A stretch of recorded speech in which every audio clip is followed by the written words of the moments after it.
बिस्मिल्लाहिर्रहमानिर्रहीम रब्बिश्रह ली सदरी व यस्सिर ली अमरी वहलुल उक़दतम मिन लिसानी यफ़क़हू क़ौली। I am Wajid Ali Kamboh, my dear your chemistry teacher. और आज मैं एक बहुत अहम टॉपिक वो आपके साथ डिस्कस करने जा रहा हूं, that is orientation in electrophilic substitution reaction of benzene.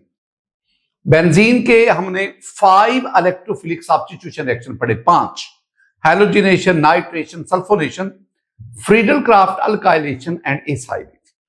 अब हम पढ़ना चाहते हैं ओरिएंटेशन। असल में ओरिएंटेशन नहीं, हम 2 चीजें पढ़ना चाह रहे हैं।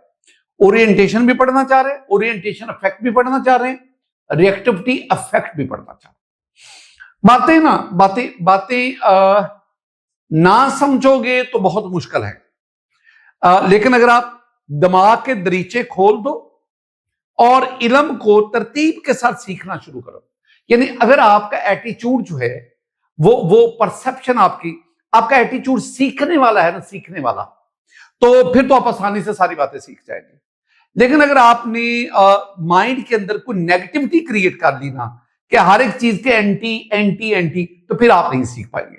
दिमाग को खोला करें, इंफॉर्मेशन को, कॉन्सेप्ट को आने दिया करें, फिर उनको अरेंज किया करें, तरतीब दिया करें, आपको हर एक चीज की आसानी से समझ आती जाएगी। मैंने सारी की सारी, ये देखो मोस्टली मैंने पहले लिखा हुआ है, वो मैं इसलिए लिखता हूं ताकि ज्यादातर वक्त मैं आपको सिखाने में, समझाने में सर्फ करूं, मेरा लिखने में ज्यादा टाइम जाया ना हो। जो ऑलरेडी चीज आपको पता है, मैं बार बार वो ना लिखूं बल्कि आपको समझाऊं। इस पूरी ये जो मेरे पास सारे का सारा है, इसमें सिर्फ मैं आपको समझाने की कोशिश करूंगा कि आज का हमारा टॉपिक क्या है, यानी मैं आपको पढ़ाना क्या चाहता हूं। ये सारा मैं ये सारे का सारा है, सिर्फ ना ये वो कहते हैं ना, मैं आपसे अक्सर पहले क्या कहता हूं, आपको क्वेश्चन की समझ आनी चाहिए। तो ये सारे का सारा जो है ना, ये वाला, ये सिर्फ ये है कि आपको हेडिंग की समझ आनी चाहिए कि हेडिंग है क्या, हम क्या पढ़ना चाह रहे हैं। आज का सबसे मुश्किल काम है आपको ये नहीं पता चलेगा हम पढ़ना क्या चाह रहे हैं। तो पहले मैं समझाने की कोशिश करूंगा कि आज हम पढ़ना क्या चाहते हैं। जरा सुनना, मेरे पास ये बेंजीन है, बेंजीन के ऊपर ना फर्स्ट सब्स्टिट्यूएंट आ गया, एक सब्स्टिट्यूएंट आ गया, और मैं आपसे बोला क्या कहता था कि benzene gives 1 mono substituted product. Benzene एक मोनो सब्स्टिट्यूटेड प्रोडक्ट देता है। और मैं सारी वाला क्या कहता था कि बेंजीन में ये जो 6 की 6 पोजीशन है, अभी कोई सब्स्टिट्यूएंट नहीं आया, अकेला बेंजीन का मॉलिक्यूल है, तो बेंजीन मॉलिक्यूल में 6 की 6 कार्बन इक्विवेलेंट है, उनमें कोई फर्क नहीं। लेकिन याद रखना, जब पहला सब्स्टिट्यूएंट बेंजीन के ऊपर आ, E1 mean first substituent, 1 first, E substituent electrophile. जब बेंजीन के ऊपर फर्स्ट सब्स्टिट्यूएंट आ जाता है ना, तो अब ये जो बाकी पोजीशंस है, अब ये इक्विवेलेंट नहीं रही, अब ये इक्विवेलेंट नहीं है। और मैं आपसे क्या कहता था कि जब फर्स्ट सब्स्टिट्यूएंट आता है तो इस पोजीशन को हम कहते हैं ऑर्थो। ये जो ना ऑर्थो, ये मेटा और ये पैरा, ये थोड़ा सा ना अटैलिक टेढ़ा लिखना पड़ता है, टेढ़ा। ये इसकी कन्वेंशन है कि आप इसको टेढ़ा लिखिए, लेकिन मेरे से कोई टेढ़ा टूढ़ा नहीं लिखा जाना, मैंने तो बिल्कुल सीधा ही लिखना है, आप टेढ़ा लिखते रहिएगा। तो जब बेंजीन के ऊपर फर्स्ट सब्स्टिट्यूएंट आता है, तो बेंजीन में ये वाली 2 पोजीशन, जो उस कार्बन के जिसपे सब्स्टिट्यूएंट उसके एडजेसेंट कार्बन, उन पोजीशन को हम ऑर्थो कहते हैं। ये वाली जो पोजीशंस हैं, इनको हम मेटा कहते हैं, और इस पोजीशन को हम क्या कहते हैं, पैरा। तो इसका मतलब बेंजीन पर 2 ऑर्थो, 2 मेटा और 1 पैरा पोजीशन आ जाती है। मैं दोबारा अपनी बात को करता हूं। मैंने आपसे ये कहा, ये बेंजीन का मॉलिक्यूल है, इसमें 6 कार्बन है, ऑल कार्बन आर इक्विवेलेंट, और हर कार्बन के पास एक हाइड्रोजन है। Every hydrogen is equivalent. ये मेरी पहली गुफ्तगू आप अपने पल्ले बांध लें। अब दूसरी मैंने क्या कही, मैंने कहा बेंजीन के ऊपर अब सब्स्टिट्यूएंट आ गया, now this is mono substituted product, ये आपके पास बना। अब इस कार्बन पर तो सब्स्टिट्यूएंट आ गया, E1 जिसे मैं कह रहा हूं। अब बाकी 1 2 3 4 5, अब 5 कार्बन बाकी बचे। अब वो जो कार्बन है, पांचों के पांचों, वो इक्विवेलेंट नहीं है, वो अब इक्विवेलेंट नहीं रहे। इन दो कार्बन को जो इसके साथ एडजेसेंट है इन्हें ऑर्थो, इनकी पोजीशन को ऑर्थो, इन्हें मेटा और इसे क्या कहा, पैरा। तो ऑर्थो मैंने कहा था straight correct, Meta in the centre middle, और पैरा अवे बियॉन्ड, ये मीनिंग भी आपको बता चुका हूं। अब आगे मैं बढ़ता हूं, इससे आगे बेटा जी एक सब्स्टिट्यूएंट आपके पास आ गया, यस। अब दूसरा सब्स्टिट्यूएंट आना चाह रहा है, मैं उसे E2 कह देता हूं। E2 मीन सेकंड सब्स्टिट्यूएंट जो बेंजीन रिंग पर आना चाहता है। अब वो कहां कहां आ सकता है, मैं ऑलरेडी आपको बता चुका हूं। या तो वो आर्थो पोजीशन पे आ सकता है, यानी यहां पे ऑर्थो पोजीशन पर, ये E2 दूसरा, या वो मेटा पोजीशन पर इधर या इधर आ सकता है, यहां पे आ सकता है E2, या वो पैरा पोजीशन पे आ सकता है यहां। अब ना अब सवाल वाला क्या है, कहां आएगा? क्या सेकंड सब्स्टिट्यूएंट आर्थो पे आएगा, मेटा पे आएगा, पैरा पे आएगा? यानी ये प्रोडक्ट बनेगा, ये बनेगा या ये बनेगा? कौन फैसला करता है कि second substituent ortho, Meta, para पे कहां जाएगा? इसका फैसला कौन करता है? पहला ये मेरा सवाल, इसका फैसला करता है पहले से मौजूद सब्स्टिट्यूएंट। इसके हुक्म के मुताबिक दूसरा substituent ortho, Meta, para position पे जाता है। तो दूसरे सब्स्टिट्यूएंट को, ये पहला तो आ गया, अब दूसरे सब्स्टिट्यूएंट को आर्थो, मेटा या पैरा किस पोजीशन पर भेजना है? This is called the orientation effect. The position of second substituent on the mono substituted benzene ring, that is called orientation effect. Orientation, वैसे ओरिएंटेशन का मतलब होता है महल्ले वकू, महल्ले वकू। ओरिएंटेशन का मतलब होता है position with respect to each other, एक दूसरे के लिहाज से। यानी इसके लिहाज से ये वाली पोजीशन आर्थो, इसके लिहाज से ये वाली दो पोजीशन मेटा, इसके लिहाज से इस पोजीशन को हम कहते हैं पैरा। तो सेकंड सब्स्टिट्यूएंट आर्थो पे आएगा, मेटा पे आएगा, पैरा पे आएगा, इस बात को डिसाइड करना, इसका फैसला करना, this is called orientation effect. और इसका फैसला कौन करता है? इसका फैसला पहले से मौजूद सब्स्टिट्यूएंट करता है, यानी इसने फैसला करना है कि सेकंड कहां जाएगा। ये मेरी पहली बात हुई, अगर आपको समझ आ गई है। अब दूसरी बात, अब ना पहले ये बेंजीन का रिएक्शन हो रहा है, लेकिन फिर ऊपर ये सब्स्टिट्यूएंट आ गया, OH आ गया, NO2 आ गया, Cl आ गया। अब सब्स्टिट्यूएंट के आने से क्या रिएक्शन रेट पर कोई फर्क पड़ा? क्या रिंग की रिएक्टिविटी बढ़ गई या कम हो गई? इसका फैसला भी कौन करता है? इसका फैसला भी ये भी करता है। यानी क्या रिएक्टिविटी इंक्रीज कर गई इसके आने से? किसकी? रिंग की रिएक्टिविटी। और क्या इसके आने से रिंग की रिएक्टिविटी डिक्रीज कर गई? इसको हम क्या कहते हैं? Reactivity effect. इसका मतलब क्या हुआ? दो लफ्ज मैं आपको देगा, दो लफ्ज अपने पास मेरे संभाल के रखो अपने पास। पहली टर्म क्या है? Orientation effect. दूसरी टर्म क्या है? Reactivity effect. ये दोनों लफ्ज, orientation effect, reactivity effect. Orientation effect क्या है? जब बेंजीन पर पहला सब्स्टिट्यूएंट आ गया, अब दूसरा सब्स्टिट्यूएंट आर्थो, मेटा या पैरा का किस पोजीशन पर आना है, इसका फैसला करना, that is called orientation effect. कौन करेगा? जो पहले से मौजूद सब्स्टिट्यूएंट है, जो ग्रुप है। दूसरी बात, क्या इस ग्रुप के आने से रिंग की रिएक्टिविटी बढ़ गई या कम हो गई? इसको हम क्या बोलते हैं? This is called reactivity effect. तो हमारे पास दो टर्म आ गई, एक orientation effect and the second reactivity effect. और इन दोनों का फैसला कौन करता है? ये वाला। लो जी, दो बातें, orientation effect, reactivity effect, orientation effect, reactivity effect, ये टर्म से रखना। अब एक तो मैंने ये आपको बात समझाई। अब दूसरी बात एक और भी समझना।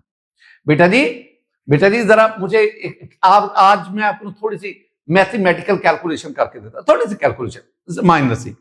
देखो, ये मेरे पास बेंजीन के ऊपर फर्स्ट सब्स्टिट्यूएंट आ गया। पहले मैंने E1 कहा, चले मैं अब X कह देता हूं। X में भी OH, X में भी NO2, X में भी Cl, यानी फर्स्ट सब्स्टिट्यूएंट आया उसको मैंने X कहा। अब सेकंड सब्स्टिट्यूएंट उसको मैं Y कह देता हूं, Y। अब ना जब फर्स्ट सब्स्टिट्यूएंट आ जाता है तो दो आर्थो पोजीशन, दो मेटा पोजीशन और एक पैरा पोजीशन ये अपीयर हो जाती है। जब पहला सब्स्टिट्यूएंट आता है फिर ये पोजीशन बनती है।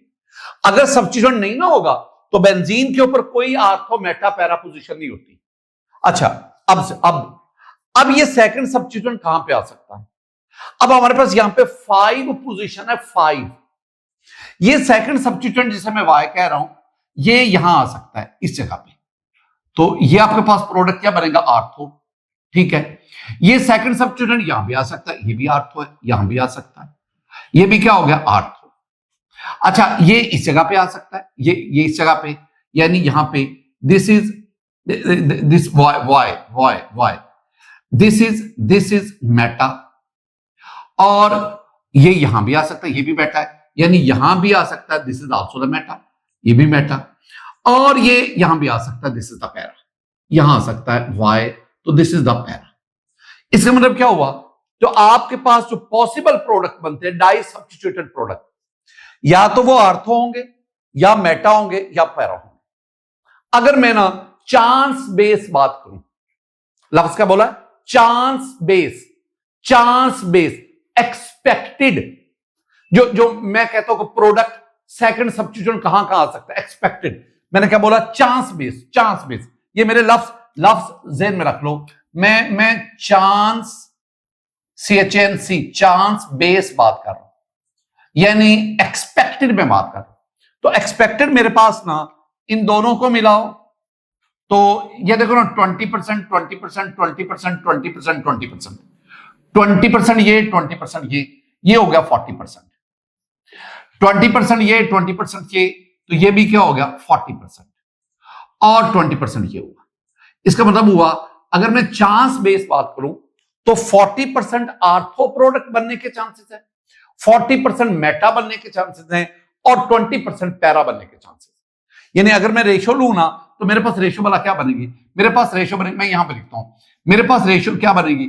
ये यहां पे आर्थो वाला जो है ये 40%, मेटा वाला जो है इसके बनने के चांसेस 40%, और जो पैरा वाला है ना, इसके बनने के चांसेस जो है वो 20% है। ये पैरा वाला, इसके 20%। It's okay. यानी मैं अगर रेशो लू ना, 2:1 रेशो, आर्थो मेटा पैरा, ये आपके पास आएगी। ये मेरी दूसरी आज की बात होगी, ये दूसरी बात होगी। अभी तक ना ये दो पॉइंट आपको मैंने समझाया। ये मैं जो सारी डिस्कशन कर रहा हूं ना, ये एक समझ ले थ्योरेटिकल डिस्कशन है। ये मैंने नुक्ताए नजर उठाया, ये मैंने आपको एक्सपेक्टेड या चांस बेस्ड कैलकुलेशन बताई। अब जरा आगे बढ़ो। अब मेरे पास जितनी भी कैलकुलेशन होगी वो एक्सपेरिमेंटल डाटा मैं आपके साथ शेयर करता हूं। ये मैंने एक अंदाज था आपको समझाने का, इन्हीं बातों को यहां मैं अप्लाई करता हूं, और मैं सिर्फ आपको समझाना क्या चाहता हूं, आज का हमारा टॉपिक क्या है। सिर्फ ये बताना है कि आज का हमारा टॉपिक क्या है। सुनना बेटा जी, आपके पास ये बेंजीन है, मैं यहां से शुरू करता हूं। ये आपके पास है बेंजीन, आपने बेंजीन की नाइट्रेशन कर रहे हैं। ये जितने भी आपके सामने मैं रिएक्शन लिख रहा हूं ना, all these are nitration reaction, NITRATION। ये मैं सारी नाइट्रेशन करवाऊंगा। अब सुनना, मैं बेंजीन को लेता हूं, मैं इसकी नाइट्रेशन करवाता हूं, concentrated nitric acid, concentrated sulphuric acid, concentrated, और ये टेम्परेचर भी आपके सिर में है। आपके पास जो प्रोडक्ट बनेगा ये यहां पे NO2 आ जाएगा, and this is called nitrobenzene. यही बनेगा नाइट्रोबेंजीन। पहला ये नुकता, नाइट्रोबेंजीन बना। अब अगली बात, अब बेंजीन के ऊपर ना OH ग्रुप आ गया, ये वाला जैसे मैंने कहा। अब बेंजीन के ऊपर OH ग्रुप आ गया, अब आप इसकी नाइट्रेशन करवाएं। अब कंसंट्रेटेड डाइल्यूट से काम चल जाएगा, वो मैं अगली फिर बात करूंगा। पहले मैं आपको ना ये ओरिएंटेशन इफेक्ट समझा रहा हूं। ओरिएंटेशन इफेक्ट जब ये समझा लूंगा, फिर मैं आपको रिएक्टिविटी इफेक्ट समझाऊंगा। पहले ओरिएंटेशन इफेक्ट। मेरे पास ये ऊपर सब्स्टिट्यूएंट आ गया OH, and this aromatic compound is phenol. OH आ गया। अब आप इसकी नाइट्रेशन करवाएं। आपने बेंजीन की भी नाइट्रेशन करवाई थी, इसकी भी आप क्या करवाएंगे? नाइट्रेशन करवाएंगे ना, तो यहां से इलेक्ट्रोफाइल आएगा NO2+। मैंने क्या बोला था? नाइट्रोनियम आइन। अब वो इलेक्ट्रोफाइल आर्थो मेटा पैरा तीनों पे जा सकता है, यानी वो आर्थो पे भी जा सकता है NO2, वो मेटा पे भी जा सकता है NO2, वो पैरा पे भी जा सकता है NO2। यानी आपके पास तीन डाई सब्स्टिट्यूटेड प्रोडक्ट बन सकते हैं, आर्थो, मेटा, पैरा। अच्छा, मैं आपको ना इसका एक्सपेरिमेंटल डाटा शेयर करता हूं। एक्सपेरिमेंटल डाटा मेरे पास है कि ये आपके पास बनेगा, ये आर्थो जो है, आर्थो प्रोडक्ट, ये बनेगा 55%, इट्स ओके। ये बनेगा जस्ट 1% और ये बनेगा 44%। 44%। ये कितना बना? 55%। ये कितना बना? 1%। और ये कितना बना? 44%। अच्छा, अब देखो ये कौन सा प्रोडक्ट है? This is ortho product. ये कौन सा है? This is Meta product. ये कौन सा है? This is para product. तीन बने। अब इसका मतलब है ये जो OH है ना, जब ये बतौर सब्स्टिट्यूएंट होता है ना, तो सेकंड को कहां पे? आर्थो पे, मेटा पे, पैरा पे भेजा। लेकिन आप ना इनकी परसेंटेज तो देखो, बने कितने कितने। ये बना 55%, ये बना 1%, ये बना 44%। यानी आर्थो 55, पैरा 44, 55, 44, 99% बना। और इट इज जस्ट 1%। 1% का मतलब है इसको निकालो साइड पे, निकाल दो, निकाल दो। मैं कहना क्या चाहता हूं? मैं कहना यह चाहता हूं कि जब बेंजीन के ऊपर OH आएगा ना, तो OH ग्रुप जो है, this is ortho and para directing group. ये क्या लफ्ज बोला? Ortho and para directing group. क्या मतलब इसका? इसका मतलब है कि OH सेकंड सब्स्टिट्यूएंट को, जो इस केस में नाइट्रोनियम आइन है, उसको या आर्थो पे भेजता है या पैरा पे। आप कहेंगे सर ये मेटा पे तो भेजा है। नो, ये 1% है, इसको साइड पे करें, नेगेट करें। तो आपके पास जो मेजर प्रोडक्ट आ रहा है ना, मेजर प्रोडक्ट, वो आर्थो और पैरा प्रोडक्ट है। चूंकि OH की वजह से सब्स्टिट्यूएंट आर्थो और पैरा पे जाता है, लिहाजा OH को मैं क्या कहूंगा? मैं कहूंगा OH is the ortho and para directing group. Ortho and para directing, this one is called the orientation effect. इसे हम क्या कहते हैं? ये जो हमने कहा था ना 40%, ये तो हमने चांस में कैलकुलेशन की थी ना। एक्सपेरिमेंटल डाटा आपकी कैलकुलेशन को नहीं मानता, वो कहता है ये आप करें कैलकुलेशन। हमारे पास ये है, और ये हमें क्या बता रहा है? ये बता रहा है हजूर वाला, ये 40-40-20 वाली कोई बात नहीं है। ये अगर ये OH होगा तो फिर आर्थो और पैरा दोनों ऑलमोस्ट 99% बनेंगे। लिहाजा मैं OH को क्या कहूंगा? Ortho and para directing group. ये मैंने पहली बात आप तक कन्वे की। अब दूसरी तरफ आ जाओ। मेरे पास ना ये नाइट्रोबेंजीन है, ये मेरे पास है नाइट्रोबेंजीन। बेटा जी, नाइट्रोबेंजीन, बेंजीन के ऊपर नाइट्रो, मैं इसकी नाइट्रेशन करवा रहा हूं। इसकी नाइट्रोबेंजीन की नाइट्रेशन, एक NO2 है, एक NO2 और आएगा, इलेक्ट्रोफाइल जो है NO2+1, वही इलेक्ट्रोफाइल जो यहां पे, वो NO2 आएगा। अब जब सेकंड NO2 आएगा तो साफ जाहिर है हम कहते हैं जी वो जाएगा जी आर्थो पोजीशन पर, वो जाएगा मेटा पोजीशन पर, या वो जाएगा पैरा पोजीशन पर। ये हम कह रहे हैं। लेकिन एक्सपेरिमेंटल डाटा लो, ये जो आपके पास तीन प्रोडक्ट बने, ortho ortho ortho Meta para, आप इन तीनों प्रोडक्ट की परसेंटेज यील्ड देखो, कौन कितना बन रहा है, कौन कितना बन रहा है, आप उसको देखो। जब आप वैल्यू देखोगे तो ये आपके पास बेटा जी, ये जो पहले वाला है, it will be 6%, it will be 6%, it will be 93%, and it is 1%। अगर आप, मैं आपसे कहूं कि इन तीनों में मेजर प्रोडक्ट कौन सा? मेजर, आप कहेंगे सर मेटा 93%, आर्थो और पैरा क्या है? 7%। माइनर, नेगेट करो, निकाल दो बीच में से। तो मैं क्या कहूंगा? मैं कहूंगा अगर बेंजीन रिंग के ऊपर नाइट्रो ग्रुप होगा, नाइट्रो ग्रुप होगा, तो वो सेकंड सब्स्टिट्यूएंट को मेनली कहां पे भेजेगा? मेटा पोजीशन पर। मुझे कहां से पता चला? मुझे ये एक्सपेरिमेंटल डाटा से, रिजल्ट से पता चला। ऐसा सब्स्टिट्यूएंट जो सेकंड सब्स्टिट्यूएंट को, ऐसा ग्रुप जो सेकंड सब्स्टिट्यूएंट को मेटा पोजीशन पे भेजे, उसे कहते हैं मेटा डायरेक्टिंग ग्रुप। OH मैंने क्या कहा था? Ortho and para directing group.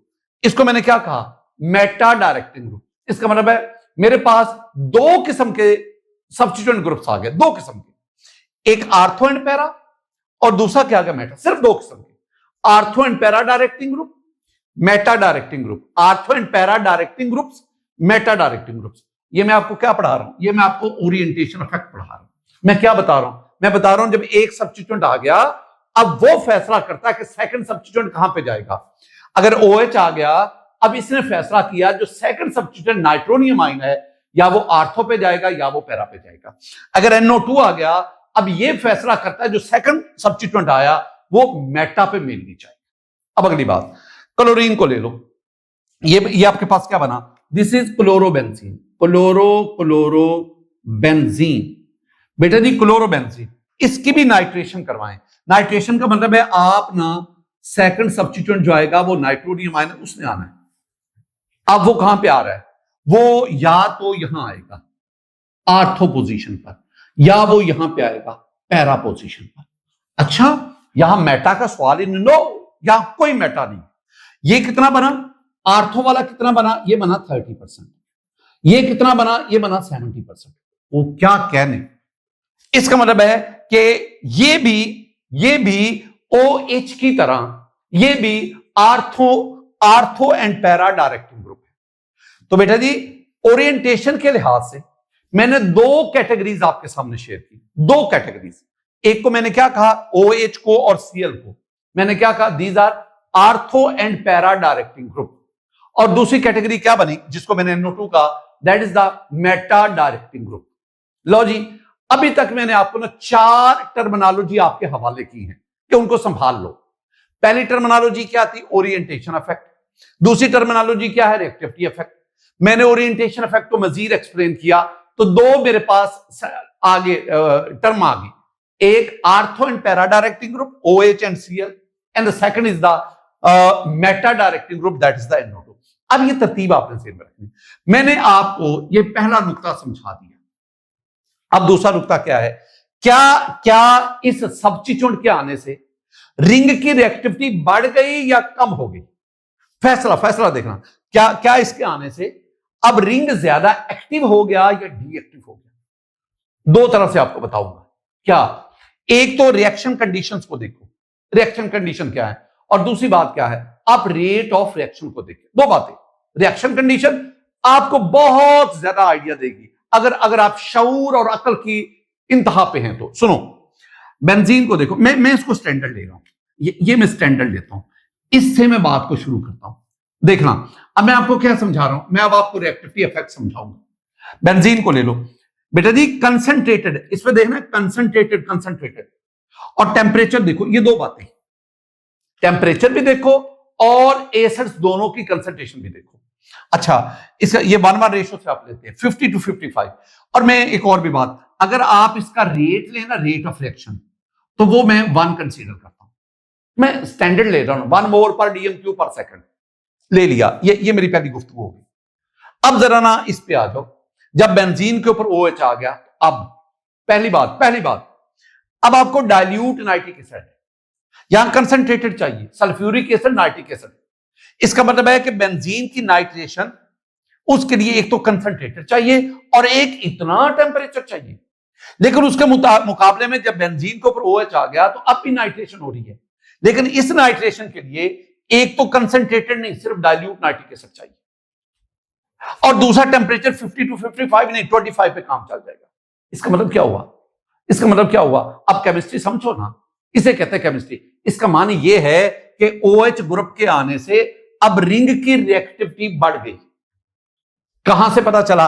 इन दो चीजों से मुझे पता चला कि अब आपको डाइल्यूट एसिड से भी नाइट्रेशन हो जाएगी और बहुत कम टेम्परेचर। ये नॉर्मल कंडीशंस है, ये बड़ी सॉफ्ट कंडीशंस है, और ये कंडीशन हमें बता रही है कि इस ग्रुप ने रिंग की रिएक्टिविटी को बढ़ा दिया।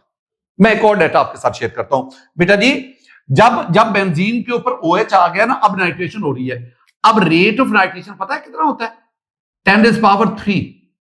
10⁻3 का मतलब होता है 1000। इसका मतलब है बेंजीन जब था तो रेट था 1, और अब रेट कितना हो गया? 1000। इसका मतलब है OH ग्रुप ने आकर रिंग की रिएक्टिविटी को 1000 गुना इंक्रीज कर दिया, 1000 टाइम इंक्रीज कर दिया, 1000 टाइम, 1000 गुना बढ़ा दिया। तो ऐसे ग्रुप को जिसके आने से रिंग की रिएक्टिविटी बढ़ गई, और हमें पता इन दो चीजों से चला, एक रिएक्शन कंडीशन से पता चला और एक रेट ऑफ रिएक्शन से पता चला। इनसे हमें पता चला कि ये ग्रुप क्या है, this increases the reactivity of ring, reactivity increase कर जाती। साचा group is called activating group. क्या बोला? एक्टिवेटिंग। पहले मैंने क्या कहा था? OH। मैंने कहा था OH is the ortho and para director. क्या बोला? OH के बारे में मैंने क्या कहा? ये जो OH ग्रुप है ना, ये पहले मैंने कहा कि आर्थो एंड पैरा डायरेक्टर है, डायरेक्टर। और ये मैंने किसकी बेस पे बात की? ये मैंने ओरिएंटेशन इफेक्ट समझाया। और अब मैं क्या कह रहा हूं? It is activating group. ये एक्टिवेटिंग ग्रुप है। एक ये बात आ गई। अगला पॉइंट, नेक्स्ट पॉइंट है बेटा जी, अब आप नाइट्रो पे आ जाओ। नाइट्रोबेंजीन। नाइट्रोबेंजीन में दो चीजें, एक आप देखो concentrated nitric acid, concentrated sulphuric acid, ठीक है, बेंजीन की तरह। टेम्परेचर तो जरा गौर से देखो, यहां 50 to 55 पे, और उसके मुकाबले में ये क्या है? 100। इसका मतलब है कि नाइट्रोबेंजीन की नाइट्रेशन के लिए आपको बहुत ज्यादा टेम्परेचर, इसके तकरीबन डबल टेम्परेचर चाहिए। इसका मतलब क्या हुआ कि नाइट्रोबेंजीन की नाइट्रेशन बेंजीन से मुश्किल है, फिनोल की बेंजीन से बहुत आसान, इसकी बेंजीन से बहुत मुश्किल। किसने बताया? टेम्परेचर कंडीशन ने बताया। और अगर आप इसका रेट लो ना, रेट कहते हैं कि जब ये नाइट्रो ग्रुप आता है ना बेंजीन के ऊपर, तो बेंजीन की reactivity decreases 10 million times. 10 million को कहते हैं 1 करोड़। 1 करोड़ गुना रिएक्टिविटी कम होगी, 1 करोड़ गुना। इसने क्या किया था? इसने 1000 गुना रिएक्टिविटी बढ़ा दी, और इसने तो बिल्कुल पट्टा बिठा दिया। 1 करोड़ गुना रिएक्टिविटी। साचा group is called deactivating group. अब मैं नाइट्रो के बारे में, ये जो नाइट्रो ग्रुप है NO2, मैंने नाइट्रो ग्रुप के बारे में आपको दो बातें बता दी। दो बातें, एक ये मेटा डायरेक्टिंग है, मेटा डायरेक्टर, यानी ये सेकंड सब्स्टिट्यूएंट को मेटा पोजीशन पे देता है। और दूसरा मैंने क्या कहा? This is activating group. ये डीएक्टिवेटिंग ग्रुप। अच्छा, अब इन दोनों बातों को पल्ले बांध लो। पहली जो बात थी ना, वो था ये दो टर्म्स, ओरिएंटेशन इफेक्ट एक, रिएक्टिविटी इफेक्ट दो, ये दो टर्म्स। दूसरी मैंने आपको बात क्या समझाई? दूसरी मैंने आपको बात समझाई कि अगर, दूसरी बात आपको समझाई कि अगर OH है तो ये आर्थो एंड पैरा डायरेक्टर, और अगर NO2 है तो ये मेटा डायरेक्टर। दो बातें होगी। तीसरी बात मैंने आपको क्या समझाई कि जो आर्थो एंड पैरा डायरेक्टर होगा वो एक्टिवेटिंग होगा, जो मेटा डायरेक्टर होगा वो डीएक्टिवेटिंग होगा। बातें होगी। ये तीनों बातें पल्ले बांध लो। अब चौथी बात, केमिस्ट्री, मैं अक्सर कहता हूं, जिस दिन लफ्ज एक्सेप्शन खत्म हो गया ना, केमिस्ट्री सीधी हो जाएगी। ना कभी एक्सेप्शन का लफ्ज डिक्शनरी में खत्म होगा, और ना केमिस्ट्री इंशाल्लाह खत्म होगी। हर मामले में एक्सेप्शन है, जरा देखना। अब क्लोरीन को देखो, ये आर्थो एंड पैरा डायरेक्टर है। क्या कहा? क्लोरीन क्या है? क्लोरीन जी आर्थो है। मैं यहां पे लिख देता हूं, chlorine ortho and para directing है।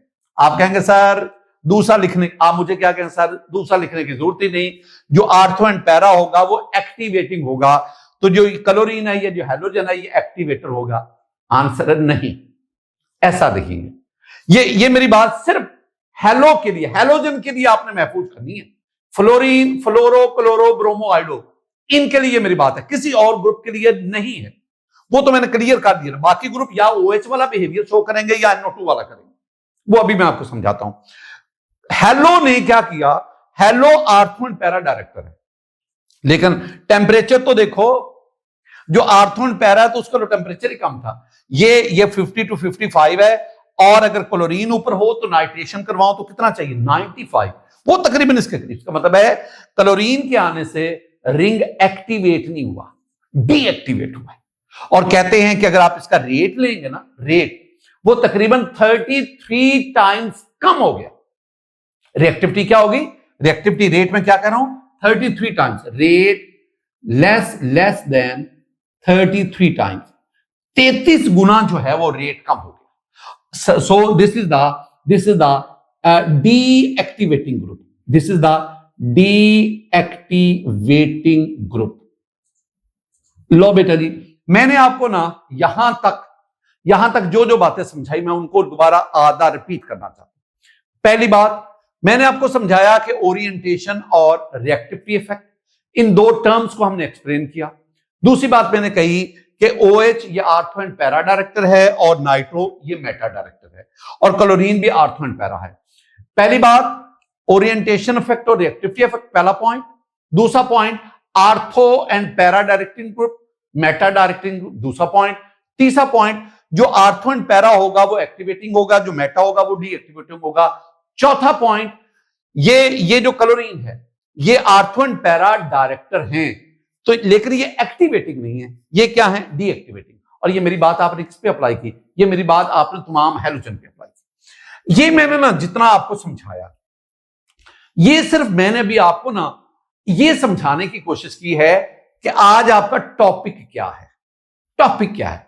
तो सारी गुफ्तगू से ये जो मैंने 4 पॉइंट्स है ना ये मैंने कंक्लूड की। चलें आगे मैं आपको इसको मजीद समझाता हूं।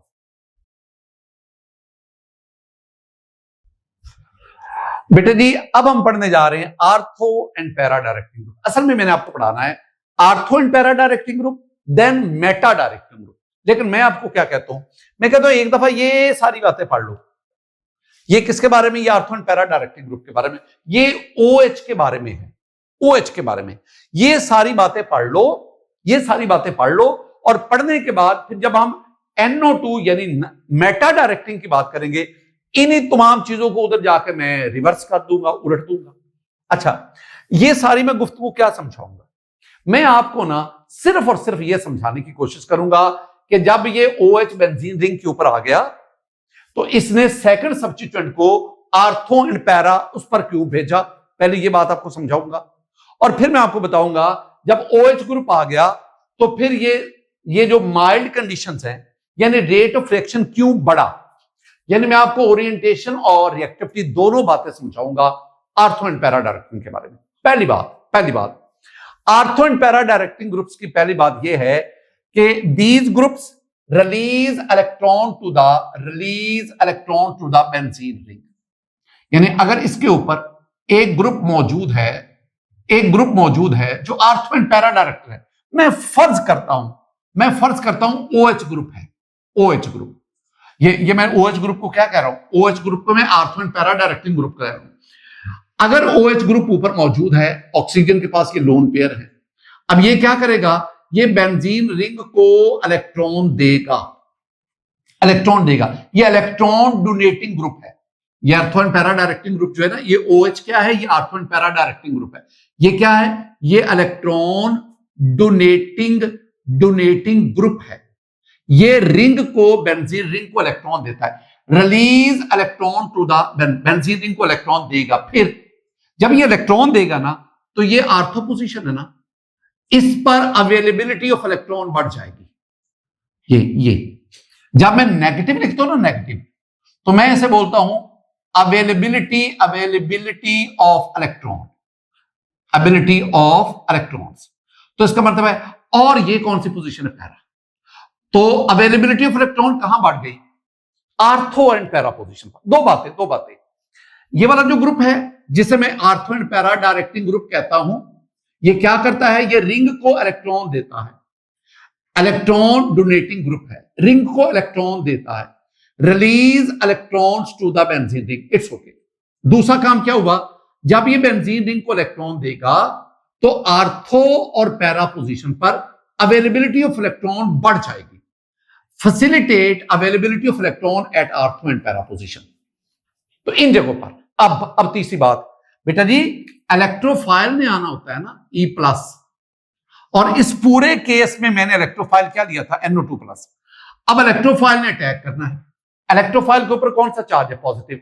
और इलेक्ट्रोफाइल इलेक्ट्रॉन को चाहने वाला, तो डेफिनेटली इलेक्ट्रोफाइल जब अटैक करेगा या ये अपने आप को आर्थो पोजीशन पे बॉन्ड बना देगा या पैरा पे जाएगा। इसका मतलब है कि जो सेकंड सब्स्टिट्यूएंट है जो इलेक्ट्रोफाइल की शक्ल में आ रहा है, वो या आर्थो पोजीशंस पे आएगा या किस पे आएगा, पैरा पे। क्योंकि इन पोजीशन पर अवेलेबिलिटी ऑफ इलेक्ट्रॉन ज्यादा है और इलेक्ट्रोफाइल वहीं जाएगा जहां पे अवेलेबिलिटी ऑफ इलेक्ट्रॉन ज्यादा है। इसके मेटा पर आने के चांसेस हैं लेकिन बहुत कम। कितने हैं वो मैंने आपको बता दिया था कि इसके सिर्फ 1% चांसेस है, 1% चांसेस है। बाकी 55% चांसेस आर्थो पे और 44% चांसेस किस पे हैं, पैरा पे। एक तो ये बात, ये दो बातें क्लियर हो गई। अब तीसरी बात क्या है, अब क्या हुआ कि जब आपके पास ये वाला ग्रुप मौजूद है जिसने आर्थो पैरा पर अवेलेबिलिटी ऑफ इलेक्ट्रॉन बढ़ा दी, अब जब रिंग में इलेक्ट्रॉन बढ़ जाएंगे, density of electron, availability of electron ring में ज्यादा हो जाएगी, तो इलेक्ट्रोफिलिक अटैक फास्ट हो जाएगा, फास्ट। और हम भला क्या कहेंगे, हम कहेंगे इलेक्ट्रॉन की अवेलेबिलिटी बढ़ने से रिंग ज्यादा एक्टिव हो गया।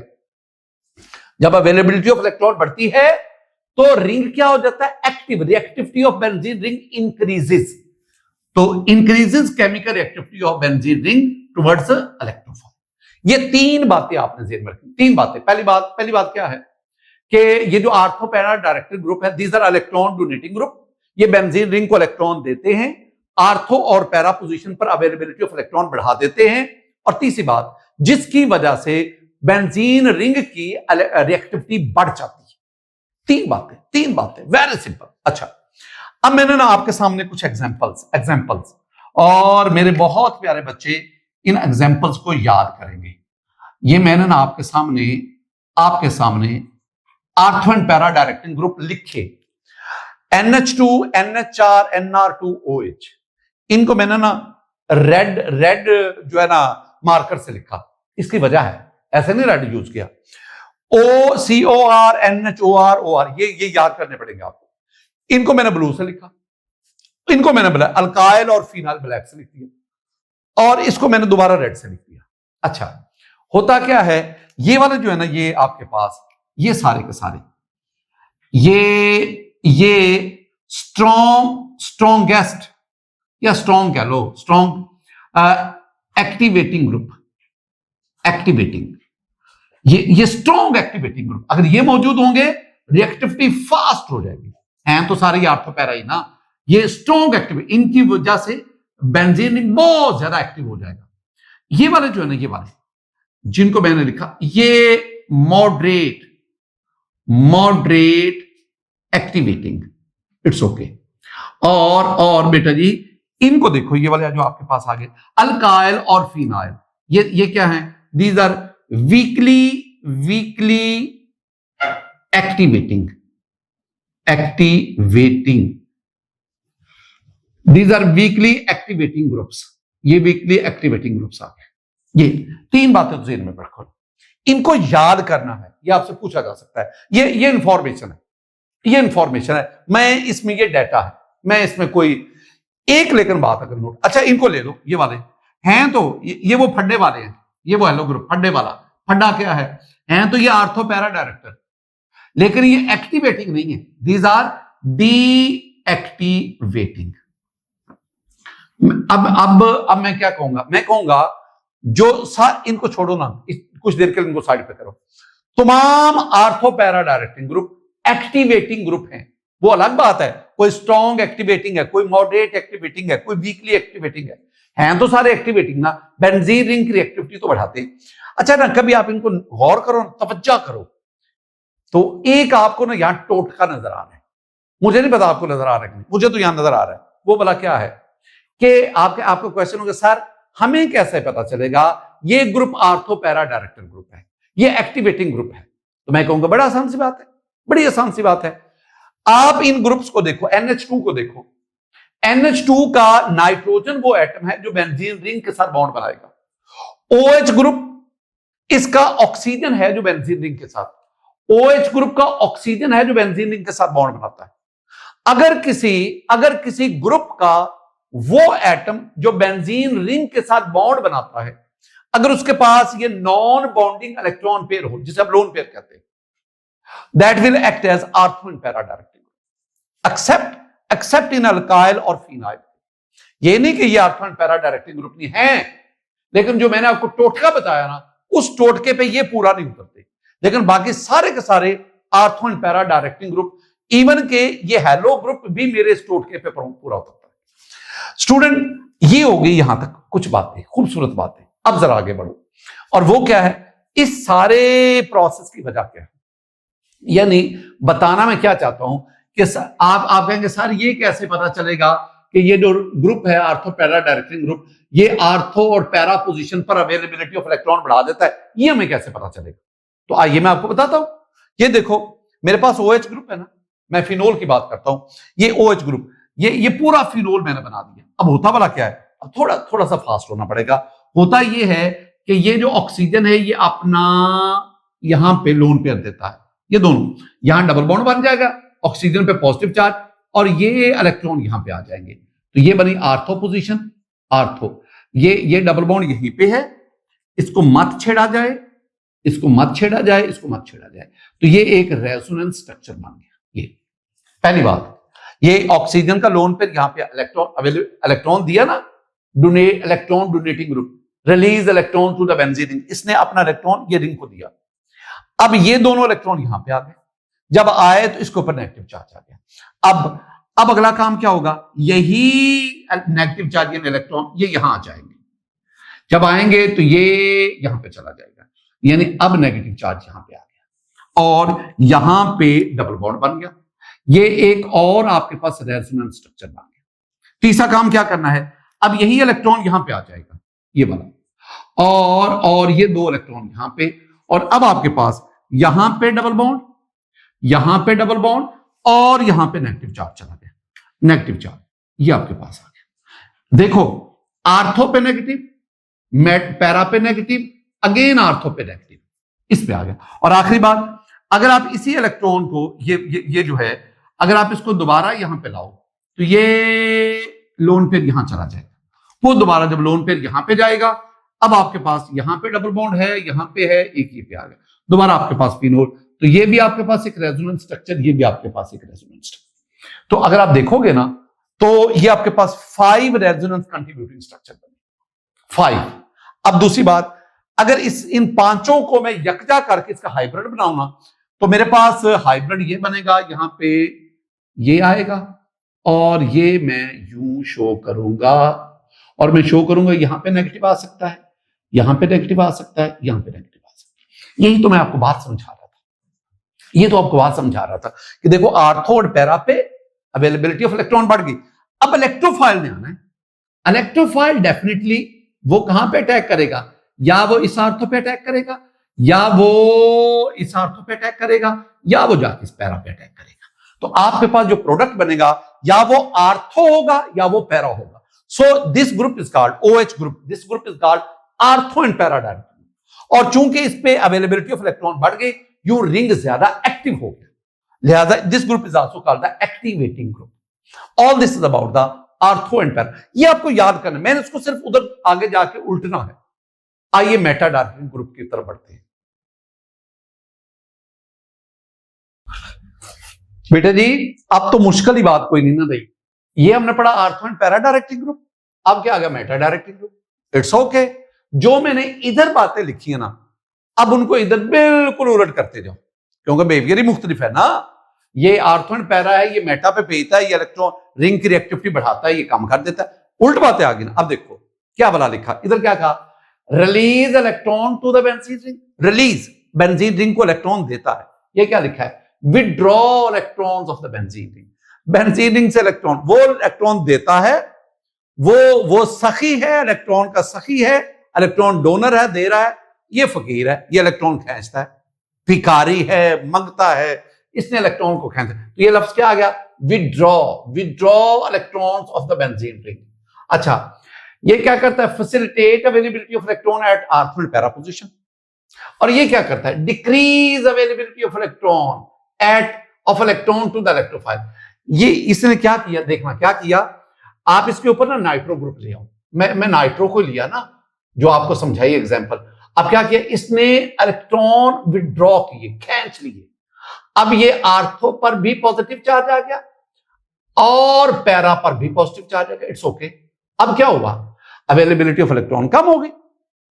अगर कहीं कहीं थोड़ी बहुत मौजूद है तो वो मेटा पे मौजूद है, अब इलेक्ट्रोफाइल ने आना है। अब जरा नोट करना बेटा जी, इलेक्ट्रोफाइल ने आना है।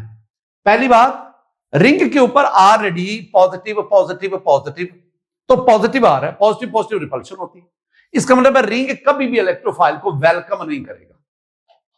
अगर आप टेम्परेचर बढ़ा देते हैं, वो नाइट्रेशन बेंजीन 50 to 55 और नाइट्रोबेंजीन की नाइट्रेशन 100 डिग्री, टेम्परेचर आपने बढ़ा दिया जबरदस्ती की, फिर कहीं ना कहीं आएगा तो ये यहां आके अटैच होगा। और ये कौन सी पोजीशन, ये मेटा पोजीशन। तो आपके पास जो प्रोडक्ट बनेगा that will be Meta product.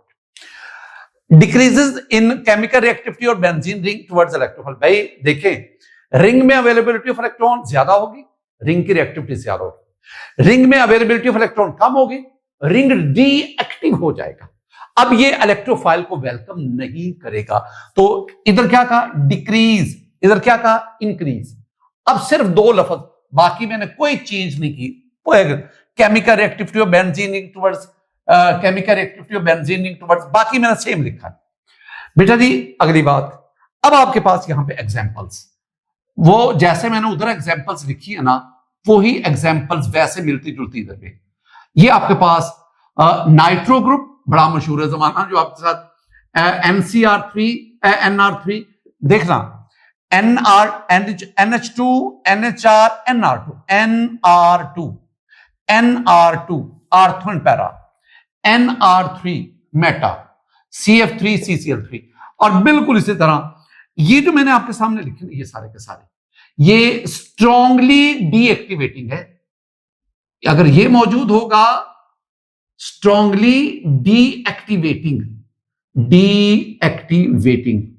और ये जो मैंने लिखे है ना, सायानाइड है, हाइड्रोजन, ये जिसे हम सल्फोनिक एसिड ग्रुप कहा था, C double bond OH, C double bond OR, C double bond OH, C double bond OR, इन सब में कार्बोनिल ग्रुप, ये सारे के सारे मॉडरेट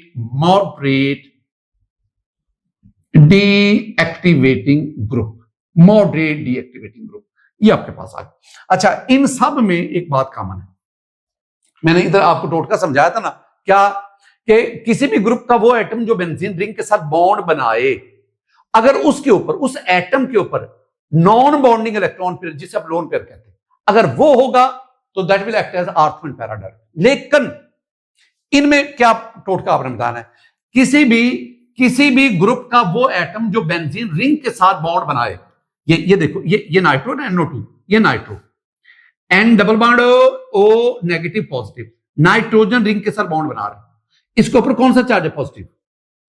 तो अगर किसी भी ग्रुप का सब्स्टिट्यूएंट का वो एटम जो बेंजीन रिंग के साथ बॉन्ड बनाए, अगर उस एटम पर पॉजिटिव चार्ज या पार्शियल पॉजिटिव चार्ज होगा, that will act as meta direct. भाई पॉजिटिव चार्ज होगा तो वो रिंग से इलेक्ट्रॉन खींचेगा ना, और लोन पेयर होगा तो फिर वो रिंग को इलेक्ट्रॉन देगा। ये सिर्फ आपने बेटा जी, जैसे मैंने आपको यहां पे लॉजिकली समझाया था ना, कि साथी ये तो आपने कह दिया कि ये नाइट्रो ग्रुप इससे इलेक्ट्रॉन विड्रॉ करता है, आर्थो पैरा पे पॉजिटिव चार्ज आ जाता है, ये हमें स्ट्रक्चर से समझाएं कैसे। तो देखो ये स्ट्रक्चर मेरे पास, ये आपके पास नाइट्रो ग्रुप आ गया ना, NO2, ये स्ट्रक्चर देख लो। नाइट्रोजन ये ट्राइवेलेंट होता है, 3 बॉन्ड बनाता है, यहां 2 3 4 चार जब बनाएगा तो उसके ऊपर पॉजिटिव चार्ज आएगा, अपना लोन पेयर भी इस्तेमाल करता है। अच्छा, अब हुआ क्या, हुआ ये कि ये बड़ी खूबसूरत बातें, ये दोनों इलेक्ट्रॉन यहां चले गए, यहां पे डबल बॉन्ड आ गया। जब डबल बॉन्ड आ गया तो यहां पे डेफिशिएंसी ऑफ इलेक्ट्रॉन, यहां पे पॉजिटिव चार्ज आ गया। इनको मत छेड़ो, ये डबल बॉन्ड इसको ऐसे ही रहने दो, और आपके पास ये आ गया। दूसरी बात, अब ये होगा, इसके पॉजिटिव चार्ज को खत्म करने के लिए ये इलेक्ट्रॉन यहां से इधर आएंगे। जब ये यहां पे आएंगे, यहां डबल बॉन्ड बनेगा, लेकिन यहां पे पॉजिटिव चार्ज क्रिएट हो जाएगा, ये डेफिशिएंसी क्रिएट हो जाएगी। अब यहां पे आपके पास डबल बॉन्ड आ गया, एक डबल बॉन्ड ये आ गया, ये आपके पास एक और रेजोनेंस स्ट्रक्चर बना। अब इस कार्बन के पॉजिटिव चार्ज को खत्म करने के ये पाई इलेक्ट्रॉन यहां पे आएंगे, तो इसके ऊपर पॉजिटिव चार्ज क्रिएट हो जाएगा। अब आपके पास एक डबल बॉन्ड ये है, अब ये वाले पाई इलेक्ट्रॉन यहां आ गए, और ये आपके पास एक resonance contributing structure, canonical form बन गई। अब आखिरी बात, वही 2 इलेक्ट्रॉन जो ऊपर गए थे अब वो दोबारा यहां आ जाएंगे। जब आएंगे तो आपके पास वो दोबारा पाई इलेक्ट्रॉन बहाल हो जाएगा और यहां पे डबल के बजाय सिंगल बॉन्ड रहेगा। ये एक औरत है। अगर ये सारी जो मैंने 5 बनाए हैं, अगर आप इनको गौर से देखो, कहां कहां पॉजिटिव चार्ज कहां पे आ रहा है? पॉजिटिव चार्ज आ रहा है जी आर्थो पे, पैरा पे, आर्थो पे। तो ये वो मैंने भी कहा है ना, आर्थो पे, पैरा पे, आर्थो पे पॉजिटिव चार्ज आता है। और आर्थो पे ये पैरा आ गया, सॉरी इसको मैंने पैरा शो करना है, और फिर आपके पास ये आर्थो और इस तरह आ गया। अच्छा स्टूडेंट, एक और भी चीज, और वो क्या, अगर मैं इन 5 का रेजोनेंस हाइब्रिड लूं तो मेरे पास ये और फिर ये मेरे पास आ जाएगा, ये रेजोनेंस हाइब्रिड आता है और ये शो करता है कि जनाबे वाली आर्थो पे पॉजिटिव, पैरा पे पॉजिटिव, आर्थो पे पॉजिटिव। और अगर इलेक्ट्रोफाइल, पहले तो बार इलेक्ट्रोफाइल इधर मूव ही नहीं करेगा पॉजिटिव पॉजिटिव रिपल्शन की वजह से, रिएक्टिविटी कम हो गई है। अगर कहीं उसको चांस मिला तो वो कहां जाके अटैच अपने आप को करेगा? वो अपने आप को मेटा पोजीशन पर। लिहाजा इन ग्रुप्स को हम कहते हैं मेटा डायरेक्टिंग ग्रुप। अच्छा, अगर आप ना ये वाला पॉइंट और ये वाला, अगर आप इन दोनों को यकजा करो और ओरिएंटेशन और रिएक्टिविटी इफेक्ट, उन दोनों लफ्जों को मद्देनजर रखो, तो भला बात क्या क्लियर हो रही कि जो आर्थो एंड पैरा डायरेक्टर होगा वो एक्टिवेटिंग होगा, जो मेटा डायरेक्टर होगा वो डीएक्टिवेटिंग होगा। जब मैं कहता हूं ना आर्थो एंड पैरा, इसका मतलब मैं ओरिएंटेशन की बात कर रहा हूं। जब मैं कहता हूं मेटा, मैं ओरिएंटेशन इफेक्ट की बात करता हूं। और जब मैं कहता हूं जी जो आर्थो एंड पैरा है वो एक्टिवेटिंग होगा, ये मैं एक्टिविटी इफेक्ट बताता हूं। और जो मेटा है वो डीएक्टिवेटिंग होगा, तो डीएक्टिवेटिंग बताना इसकी एक्टिविटी इफेक्ट है, रिएक्टिविटी इफेक्ट उसको बता रहे हैं। अच्छा, अब ना एक्सेप्शन, एक्सेप्शन क्या है? हजूर वाला आपके पास बेंजीन के ऊपर हेलो ग्रुप आ गया। Now this is hello benzene, hello benzene, x mean fluorine, chlorine, bromine, iodine. अब हेलो ग्रुप जब आता है ना, तो hello group is ortho and para director. जो ही आर्थो एंड पैरा आता है तो आप कहते हैं सर जो आर्थो एंड पैरा है वो एक्टिवेटिंग है, लेकिन यहां मसला क्या है? हेलो ग्रुप आर्थो पैरा जरूर है लेकिन एक्टिवेटिंग नहीं बल्कि डीएक्टिवेटिंग। ओरिएंटेशन इफेक्ट इनका ले लिया, रिएक्टिविटी इफेक्ट इनका ले लिया।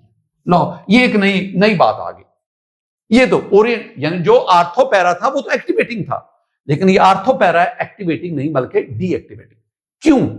क्यों? सिर्फ 2 टर्म्स हैं जो आप समझ लो, और समझ लो, सीख लो, बात खत्म हो जाएगी। पहली टर्म क्या है? एक लफ्ज हम बोलते हैं, मैं यहां से समझाऊंगा, रेजोनेंस इफेक्ट। रेजोनेंस मैं आपको क्या बताऊंगा, ये क्लोरीन है ना, हेलो, इसके बाद लोन पेयर है। ये वही बातें जो मैंने यहां पे की थी, ये अपना यहां पे डबल बॉन्ड लेगा और यहां पे और यहां पे अवेलेबिलिटी ऑफ इलेक्ट्रॉन पढ़ाएगा। लोन पेयर को रेजोनेट करवा दिया और आर्थो और पैरा पे अवेलेबिलिटी ऑफ इलेक्ट्रॉन, यानी ये कौन सी पोजीशन? आर्थो, ये क्या पैरा।